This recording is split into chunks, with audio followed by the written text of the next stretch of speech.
কোটা আন্দোলনকে ঘিরে সহিংসতায় ঠিক কত মানুষ প্রাণ হারিয়েছে তা এখনো নিশ্চিত করেনি সরকার।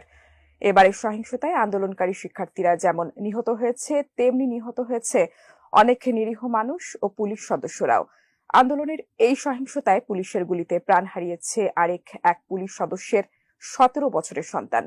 কিভাবে সেই হৃদয় বিদারক ঘটনা ঘটল, সেই চিত্রই উঠে এসেছে ইংরেজি দৈনিক দ্য ডেইলি স্টারের একটি প্রতিবেদনে। সেই প্রতিবেদনটি তুলে ধরেছেন সহকর্মী মোহাম্মদ সোহাগ বিশ্বাস।